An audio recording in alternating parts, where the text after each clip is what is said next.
हमें भी कोई आपत्ति नहीं है। ये चारों राज्य के जो मुख्य नेता हैं, जिनके अंडर में इलेक्ट्रिसिटी बोर्ड इत्यादि रहा होगा, इनके मुख्यमंत्री हों, उनसे पूछताछ करें। हमें काहे की आपत्ति होगी? आप केस करिए ना, आप केस करिए, बिल्कुल पूछताछ करिए। और आपने एक बोर्ड दिखाया, बिजली का बिल आपका और मुनाफा उनका। तो तमिलनाडु में बिजली का बिल भारतीय जनता पार्टी की सरकार तो नहीं दे रही थी ना, बिजली का बिल तो डीएमके की सरकार दे रही थी। ठीक उसी प्रकार छत्तीसगढ़ में जुलाई 2021 से फरवरी 2022 के बीच में बिजली का बिल मोदी जी की सरकार तो जनरेट नहीं कर रही थी, बिजली का बिल तो भूपेश बघेल जी ही जनरेट कर रहे थे। तो पैसा मोदी जी के जेब में कैसे चला गया? पैसा तो वहीं के मुख्यमंत्री और वहां के एसडीसी के कंपनी के जेब में जाएगा ना। आपके मुताबिक आपने कहा मुनाफा उनका, तो उनका कौन है? उनका तो ये चारों राज्य में हमारा कोई नहीं है, उनका तो आप ही के हैं। तो इसका जवाब राहुल जी आप दीजिए। राहुल जी ने आज बार बार कहा मोदी जी की क्रेडिबिलिटी खत्म हो गई, मोदी जी आज से क्रेडिबल नहीं रहे, अडानी के पीछे मोदी जी खड़े हैं, इसलिए आज से उनकी क्रेडिबिलिटी ग्लोबल स्तर पे खत्म हो गई। राहुल जी कान खोल के सुन लीजिए, ये मोदी जी की क्रेडिबिलिटी को समाप्त करने की चेष्टा और कोशिश कोई आप पहली बार नहीं कर रहे हैं। सन 2002 से मोदी जी की क्रेडिबिलिटी को ध्वस्त करने की चेष्टा आप, आपकी माताश्री और आपकी पार्टी लगातार कर रही है। मौत के सौदागर से तुम नीच हो, पाकिस्तान में जाकर मोदी को समाप्त करना है, से चौकीदार चोर है तक, ऐसे 100 गालियां मैं गिनवा सकता हूं जहां आपने कहा कि मोदी की क्रेडिबिलिटी खत्म हो गई है और मोदी के इमेज पर डेंट पड़ गया है। मगर राहुल जी, जब आप पीसी कर रहे थे और जब मैं पीसी कर रहा हूं, तो हमारे देश के आदरणीय प्रधानमंत्री नरेंद्र मोदी जी की क्रेडिबिलिटी आज इतनी हाई है कि हमारे देश से कोसों मील दूर, हजारों मील दूर दूसरे देश में आज हाईएस्ट सिविलियन अवार्ड उन्हें दिया जा रहा है। यह है मोदी की क्रेडिबिलिटी। ना मौत के सौदागर से मोदी जी की क्रेडिबिलिटी पे डेंट पड़ा, ना चौकीदार चोर है कहने से मोदी जी की क्रेडिबिलिटी पे डेंट पड़ा, क्योंकि देश की जनता जानती है कौन क्रेडिबल है और किसकी क्रेडिबिलिटी नहीं है। देश की जनता सटीक भाव से जानती है। बंधुगण, स्ट्रक्चर की बात हुई है कि बहुत बड़ा स्ट्रक्चर है, हम स्ट्रक्चर दिखाएंगे। अरे राहुल गांधी जी, हमें भी पता है, हमें भी पता है आपके स्ट्रक्चर के विषय में। ये इल्हान ओमर और ये जॉर्ज सोरोस, ये जो आपका स्ट्रक्चर है ना, अंतरराष्ट्रीय स्ट्रक्चर, इस स्ट्रक्चर के विषय में हमें भी पता है। और आपके स्ट्रक्चर का नियत क्या है? आपकी जो अंतरराष्ट्रीय स्ट्रक्चर है वो भारतवर्ष के मार्केट के ऊपर आघात करना चाहती है, निरंतर आघात करती रहती है।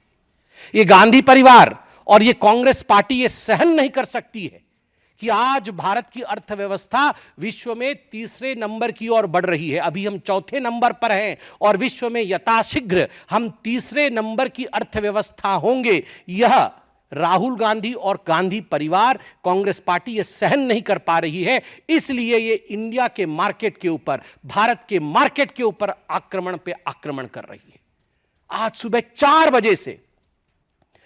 4 बजे से इनका पूरा स्ट्रक्चर लगा हुआ है। ट्वीट करना, सोशल मीडिया में इन्फ्लुएंस करना, अंतर्राष्ट्रीय मार्केट में एक मैसेज देना और इंडिया के मार्केट को गिराने का प्रयास करना। लगभग 2.5 करोड़ निवेशक, छोटे निवेशक, जिन्होंने अपनी पूंजी, कम धन का निवेश, अपनी पूंजी जिन्होंने शेयर मार्केट में लगाया था, आज उनको भारी नुकसान झेलना पड़ा है। छोटे निवेशकों को, लोअर मिडिल क्लास के लोगों को, 2.5 करोड़ लोगों को, माफ करिएगा, 2.5 करोड़ लोगों को यह झेलना पड़ा है। यह आप निरंतर जो भारत के मार्केट के ऊपर कई प्रकरण रहा है, इससे पहले भी आपने कई प्रकरणों के माध्यम से भारत के मार्केट के ऊपर हमला करने की कोशिश की है, ताकि मार्केट डिप करे, मार्केट गिरे और इंडिया की इकोनॉमी पर अटैक हो। और राहुल जी, आपने आज कहा कि अडानी के पीछे मोदी है, तो हमारा भी सवाल है, यदि अडानी के पीछे मोदी है तो क्या कारण है कि कांग्रेस के सरकार के समय, भूपेश बघेल जी के सरकार के समय छत्तीसगढ़ में 25,000 करोड़ रुपए का निवेश अडानी की कंपनी ने किया। क्यों लिया आपने 25,000 करोड़ रुपए का निवेश जब आपकी सरकार थी छत्तीसगढ़ में? जब राजस्थान में अशोक गहलोत जी की सरकार थी, 65,000 करोड़, 65,000 करोड़ रुपए का निवेश अडानी की कंपनी ने राजस्थान में अशोक गहलोत जी के समय उनके सरकार में किया था। क्या कारण था?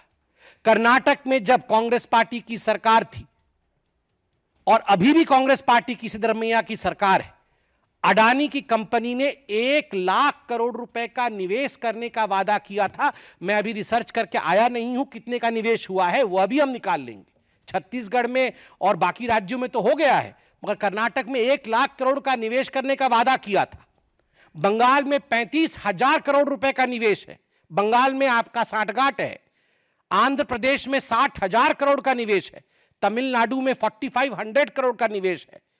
19 अक्टूबर 2024 को अडानी फाउंडेशन ने रेवंत रेड्डी, जो कि तेलंगाना के मुख्यमंत्री हैं, उन्हें 100 करोड़ रुपए उनके फाउंडेशन को डोनेशन दिया था कौशल विकास, स्किल अपलिफ्टमेंट के लिए। क्यों लिया था डोनेशन? एक करप्ट व्यक्ति से आपने डोनेशन क्यों लिया? आपकी सरकार ने डोनेशन क्यों लिया? निवेश भी नहीं, डोनेशन लिया 100 करोड़ का। 23 जनवरी 2024, 23 जनवरी 2024, रेवंत रेड्डी जी, जो कि तेलंगाना के मुख्यमंत्री हैं, वर्ल्ड इकोनॉमिक फोरम में वो लीड करते हैं और तेलंगाना की कांग्रेस की सरकार 12,400 करोड़ का एमओयू साइन करती है अडानी ग्रुप के कंपनियों के साथ, 12,400 करोड़ रुपए का। राहुल जी, कौन जवाब देगा? क्या आप और रेवंत रेड्डी अलग है? क्या आप और अशोक गहलोत अलग है? क्या आप और भूपेश बघेल अलग है? या इनका जवाब भी आप ही को देना पड़ेगा?